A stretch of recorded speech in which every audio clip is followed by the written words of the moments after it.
کریم بسم اللہ الرحمن الرحیم۔ السلام علیکم دوستو، آج کی اس ویڈیو میں ہم نبی اکرم صلی اللہ علیہ وآلہ وسلم کے ان معجزات کا ذکر کرنا ہے جو حضرت حلیمہ سعدیہ رضی اللہ عنہ نے اپنی آنکھوں سے مشاہدہ فرمائے اور اللہ تبارک و تعالی نے حضرت حلیمہ سعدیہ کے گھر پر نازل فرمائے۔ دوستو، یاد رہے کہ نبی اکرم صلی اللہ علیہ وآلہ وسلم کی زندگی سراپا معجزات تھی اور نبی اکرم صلی اللہ علیہ وآلہ وسلم کے بچپن کے ان معجزات کو سن کر ایمان تھا۔ اس لیے چاہیے کہ ہر مسلمان تو دوستو ویڈیو کی جانب بڑھنے سے پہلے آپ سے ریکویسٹ ہے کہ اگر چینل پر نئے ہیں تو چینل کو ضرور سبسکرائب کیجئے گا اور بیل نوٹیفیکیشن کو آن کر کے تمام نوٹیفیکیشن آن کیجئے گا تاکہ پیارے دوستو، یاد رہے کہ اس زمانے میں عرب کا دستور یہ تھا کہ جب ان کے ہاں بچہ پیدا ہوتا تو وہ دیہات سے آنے والی دائیوں کے حوالے کر دیتے تھے تاکہ اور وہ خالص عربی زبان سیکھ۔ دوستو، دائیوں کا قافلہ مکہ میں داخل ہوا۔ انہوں نے ان گھروں کی تلاش شروع کی جن میں بچے پیدا ہوئے تھے۔ اس طرح بہت سی دائیاں جناب عبد المطلب رضی اللہ عنہ کے گھر آئیں۔ نبی کریم صلی اللہ علیہ وآلہ وسلم کو دیکھا۔ جب ان کو معلوم ہوا کہ یہ بچہ یتیم پیدا ہوا ہے تو اس خیال سے چھوڑ کر آگے بڑھ گئیں کہ یتیم بچے کے گھر سے انہیں کیا ملے گا۔ اس طرح دائیاں آتی رہیں جاتی رہیں۔ کسی نے آپ صلی اللہ علیہ وآلہ وسلم کو دودھ پلانا منظور نہ کہتے اور کرتی بھی کیسے۔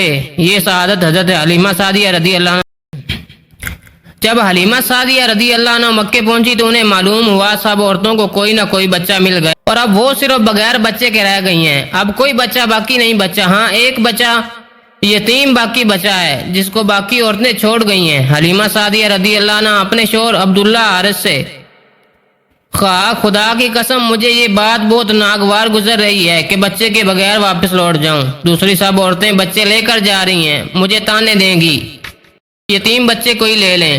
عبداللہ بن حارث بولے کوئی حرج نہیں، ہو سکتا ہے اللہ تعالیٰ اس بچے کے ذریعے ہی ہمیں خیر و برکت عطا فرما دے۔ چنانچہ حضرت حلیمہ سعدیہ رضی اللہ عنہ حضرت عبد المطلب رضی اللہ تعالیٰ عنہ کے گھر گئیں۔ جناب عبد المطلب اور حضرت آمنہ رضی اللہ عنہ نے انہیں خوش آمدید کہا۔ پھر آمنہ رضی اللہ عنہ نے انہیں بچے کے پاس لے آئیں۔ صلی اللہ علیہ وآلہ وسلم سیدھے لیٹے ہوئے تھے۔ آپ کے سانس کی آواز کے ساتھ مشک کی سی خوشبو نکل کر پھیل رہی تھی۔ حلیمہ سعدیہ رضی اللہ عنہ آپ کے حسن و جمال کو دیکھ کر حیرت زدہ رہ گئیں۔ آپ اس وقت سوئے ہوئے تھے، انہوں نے جگانا مناسب نہ سمجھا، لیکن جو ہی انہوں نے اپنا ہاتھ پیار سے آپ کے سینے پر رکھا آپ مسکرا دیے اور آنکھیں کھول کر ان کی طرف دیکھنے لگے۔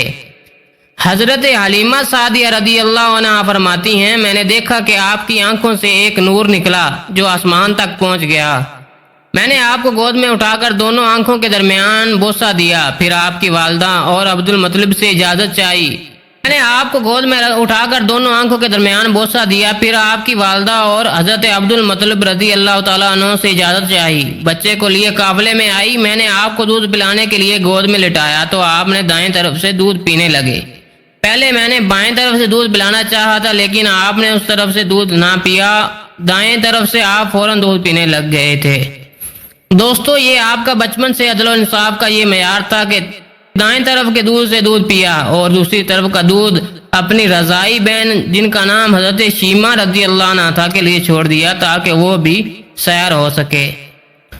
دوستو، پھر اس طرح قافلہ روانہ ہوا۔ حضرت حلیمہ سعدیہ رضی اللہ عنہ فرماتی ہیں میں اپنی اونٹنی پر سوار ہوئی، آپ کو ساتھ لے لیا۔ اب جو ہماری اونٹنی چلی تو اس قدر تیز چلی کہ اس نے پورے قافلے کی سواریوں کو پیچھے چھوڑ دیا اور ہونے کی بنا پر سب سے پیچھے رہتی تھی۔ میرے سب ہو کر حیرانگی سے کہنے لگی تمہاری سواری اس قدر تیز کیسے چل رہی ہے؟ کیا یہ وہی سواری ہے جس پر تھی اور جس کے لیے ایک قدم اٹھانا مشکل ہوتا تھا؟ جو اب میں نے ان سے کہا بے شک یہ وہی اونٹنی ہے، اللہ کی قسم اس کا معاملہ عجیب ہے آج۔ پھر یہ لوگ بنو سعد کے بستی پر پہنچ گئے۔ ان دونوں علاقوں میں خشک اور قحط تھا۔ اللہ نہ فرماتی ہیں اس دن جب شام کو ہماری بکریاں واپس آئیں تو ان کے تھن دودھ سے بھرے ہوئے تھے جبکہ پہلے ان میں دودھ بہت کم اور مشکل سے نکلتا تھا۔ ہم نے اس دن جب اپنی بکریوں کا دودھ دوہا تو ہمارے سارے برتن بھر گئے۔ ہم نے جان لیا کہ یہ ساری برکت اس بچے کی وجہ سے ہے۔ آس پاس کی عورتوں میں بھی یہ بات پھیل گئی، ان کی بکریاں بدستور بہت کم دودھ دے رہی تھیں، غرض ہمارے گھر میں ہر چیز میں برکت نظر آنے لگی۔ دوسرے لوگوں موت میں تھے۔ اس طرح 2 ماہ گزر گئے۔ 2 ماہ ہی میں آپ چلنے پھرنے لگے۔ آپ 8 ماہ کے ہوئے تو 9 ماہ کی عمر میں تو آپ بہت صاف کرنے لگے۔ اس دوران آپ کی بہت سی برکات دیکھنے میں آئیں۔ حلیمہ سعدیہ رضی اللہ عنہا فرماتی ہیں اللہ تعالیٰ عنہ فرماتی ہیں کہ جب میں آپ کو اپنے گھر لے آتی تو بنو سعد کا کوئی گھر ایسا نہ تھا جس سے مشک کی خوشبو نہ آتی ہو۔ اس طرح سب لوگ آپ سے محبت کرنے لگے۔ اس وقت تو آپ کی زبان مبارکہ سے یہ الفاظ نکلے: اللہ اکبر کبیرہ، الحمدللہ کثیرہ، وسبحان اللہ بکرۃ واصیلا، جس کا ترجمہ بڑا ہے، اللہ تعالیٰ کے لیے بے حد تعریف ہے اور اس کے لیے صبح شام پاکی ہے۔ جب آپ صلی اللہ علیہ وآلہ وسلم 2 سال کے ہو گئے تو آپ کو لے کر آپ کی والدہ کے پاس آئے۔ اس عمر کو پہنچنے کے بعد بچوں کو ماں باپ کے حوالے کر دیا جاتا تھا۔ ادھر ہم آپ کی برکات دیکھ چکے تھے اور ہماری آرزو یہ بھی تھی کہ آپ کچھ اور مدت ہمارے پاس رہیں۔ چنانچہ ہم نے اس بارے میں آپ کی والدہ سے بات کی۔ ان سے یوں کہا: آپ ہمیں اجازت دیجئے کہ ہم بچے کو 1 سال اور اپنے پاس رکھیں، بیماریوں اور آب و ہوا کا اثر نہ ہو جائے۔ جب ہم نے ان سے بار بار کہا تو حضرت آمنہ رضی اللہ عنہا مان گئیں اور ہم آپ کو پھر اپنے گھر لے آئے۔ جب آپ صلی اللہ علیہ وآلہ وسلم کچھ بڑے ہو گئے تو باہر نکل کر بچوں کو دیکھتے، وہ آپ کو کھیلتے نظر آتے، آپ ان کے نزدیک نہ جاتے۔ ایک روز آپ نے مجھ سے پوچھا: امی جان کیا بات ہے؟ دن میں میرے بھائی بہن نظر اپنے 2 رضائی بہن بھائی یعنی حضرت عبداللہ اور بہن شیمہ کے بارے میں پوچھ رہے تھے۔ حلیمہ رضی اللہ عنہا فرماتی ہیں میں نے آپ کو بتایا وہ صبح سویرے بکریاں چرانے چلے جاتے ہیں، شام کے بعد گھر آتے ہیں۔ یہ جان کر آپ نے فرمایا تب مجھے بھی ان کے ساتھ بھیج دیا کریں۔ اس کے بعد اپنے بہن بھائیوں کے ساتھ جانے لگے۔ آپ خوش جاتے اور واپس آتے۔ ایسے ایک دن میرے بچے خوف زدہ انداز میں دوڑتے ہوئے آئے اور گھبرا کر بولے امی جان جلدی چلیں ورنہ بھائی محمد صلی اللہ علیہ وآلہ وسلم ختم ہو جائیں گے۔ یہ سن کر ہمارے تو ہوش اڑ گئے۔ توڑ کر وہاں پہنچے، ہم نے آپ کو دیکھا، آپ کھڑے ہوئے تھے، رنگ اڑا ہوا تھا، چہرے پر زردی چھائی ہوئی تھی اور یہ اس لیے نہیں تھا کہ آپ کو سینہ چاک کیے جانے سے کوئی تکلیف ہوئی تھی، بلکہ ان فرشتوں کو دیکھ کر آپ کی یہ حالت ہوئی تھی۔ حلیمہ سعدیہ رضی اللہ عنہا فرماتی ہیں آپ سے پوچھا گیا کیا ہوا تھا؟ آپ نے بتایا میرے پاس 2 آدمی آئے تھے، وہ سفید کپڑے پہنے ہوئے تھے، وہ دونوں حضرت جبرائیل اور میکائیل علیہ السلام تھے۔ ان دونوں میں سے ایک نے کہا کیا یہ وہی ہیں؟ دوسرے نے جواب دیا ہاں یہ وہی ہیں۔ پھر وہ دونوں میرے قریب آئے، مجھے پکڑا اور لٹا دیا۔ اس کے بعد انہوں نے میرا پیٹ چاک کیا اور اس میں سے کوئی چیز تلاش کرنے لگے۔ آخر انہیں وہ چیز مل گئی، انہوں نے اسے باہر نکال کر پھینک دیا۔ میں نے جانتے ہوئے چیز تھی۔ اس چیز کے بارے میں دوسری روایات میں یہ وضاحت ملتی ہے کہ وہ سیاہ رنگ کا ایک دانہ سا تھا۔ یہ انسان کے جسم میں شیطان کا گھر ہوتا ہے اور شیطان انسان یہیں سے اثرات ڈالتا ہے، شیطان انسان کے بدن میں یہیں سے۔ حضرت حلیمہ سعدیہ رضی اللہ عنہا فرماتی ہیں پھر ہم آپ صلی اللہ علیہ وآلہ وسلم کو گھر لے آئے۔ اس وقت میرے شوہر عبداللہ بن حارث نے مجھ سے کہا حلیمہ مجھے ڈر ہے کہیں اس بچے کو کوئی نقصان نہ پہنچائے، اس لیے اسے اس کے گھر والوں کے پاس پہنچا دو۔ میں نے کہا ٹھیک ہے۔ پھر ہم آپ کو لے کر مکہ کی طرف روانہ ہوئے۔ جب میں مکہ کے بالائی علاقوں میں پہنچی تو آپ اچانک غائب ہو گئے، پختہ ہو گئی۔ حلیمہ سعدیہ فرماتی ہیں میں پریشانی کی حالت میں مکہ پہنچی۔ آپ کے دادا عبد المطلب کے پاس پہنچتے ہی میں نے کہا میں آج رات محمد صلی اللہ علیہ وآلہ وسلم کو لے کر آ رہی تھی۔ جب میں بالائی علاقے میں پہنچی تو وہ اچانک کہیں گم ہو گئے۔ اب خدا کی قسم میں نہیں جانتی وہ کہاں ہے۔ عبد المطلب یہ سن کر فوراً کعبے کے پاس کھڑے ہو گئے۔ انہوں نے آپ کے مل جانے کی دعا کی، پھر آپ کی تلاش میں روانہ ہوئے۔ ان کے ساتھ ورقہ بن نوفل بھی تھے۔ غرض دونوں تلاش کرتے تہامہ کی وادی میں پہنچے۔ ایک درخت کے قریب انہیں ایک لڑکا کھڑا نظر آیا۔ درخت کی شاخیں بہت گھنی تھیں۔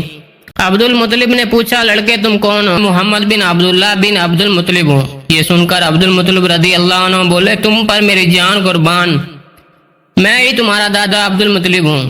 پھر انہوں نے آپ کو اٹھا کر سینے سے لگا لیا اور رونے لگے۔ آپ کو گھوڑے پر اپنے آگے بٹھا لیا۔ آ کر انہوں نے بکریاں اور گائے ذبح کی اور مکہ والوں کو دعوت دی۔ آپ کے مل جانے کے بعد حضرت حلیمہ سعدیہ رضی اللہ عنہ حضرت آمنہ کے پاس آئیں، اللہ تعالیٰ عنہ کو سارا ماجرا بتایا۔ حضرت حلیمہ اب بچے کو کیوں لے آئی ہیں؟ حضرت آمنہ نے پوچھا۔ آپ کی تو خواہش تھی کہ یہ ابھی آپ کے پاس اور ہیں۔ انہوں نے جواب دیا کہ یہ بڑے ہو گئے ہیں اور اللہ کی قسم میں اپنی ذمہ داری پوری کر چکی ہوں۔ میں خوف محسوس کرتی رہی کہ کہیں انہیں کوئی حادثہ نہ پیش آئے، لہٰذا اب آپ کے کرتی ہوں۔ حضرت آمنہ رضی اللہ عنہ کو یہ جواب سن کر حیرت ہوئی، بولی مجھے سچ سچ بتاؤ ماں۔ اب انہوں نے سارا حال سنایا۔ حلیمہ سعدیہ رضی اللہ عنہ نے دراصل کوئی عجیب و غریب واقعات دیکھے تھے، ان واقعات کی وجہ سے وہ بہت پریشان ہو گئی تھیں۔ پھر سینہ مبارک چاک کیے جانے والا واقعہ پیش آیا تو آپ کو فوری طور پر واپس کرنے پر مجبور ہوئیں۔ حضرت حلیمہ سعدیہ رضی اللہ عنہ نے حضرت آمنہ رضی اللہ عنہ کو چند مزید واقعات بھی بتائے، جن کا تذکرہ ہم اگلی ویڈیو میں کریں گے انشاءاللہ۔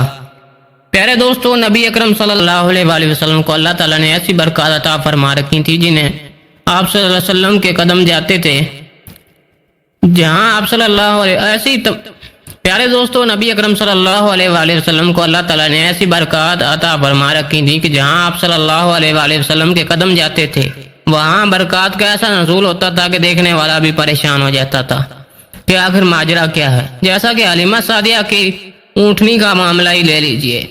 آتے ہوئے سواریاں جو سب سے پہلے تھیں، جاتے ہوئے وہ سواریاں سب سے آگے تھی، جو ایک ناقابل یقین بات تھی، لیکن دوستو اس کو جو چیز عام فہم سے بالاتر ہو، جیسے ہی نبی پاک صلی اللہ علیہ وآلہ وسلم نے ان سواریوں پر سوار ہوئے تو اللہ تعالیٰ کی برکت سے سواریوں میں وہ جان پیدا ہو گئی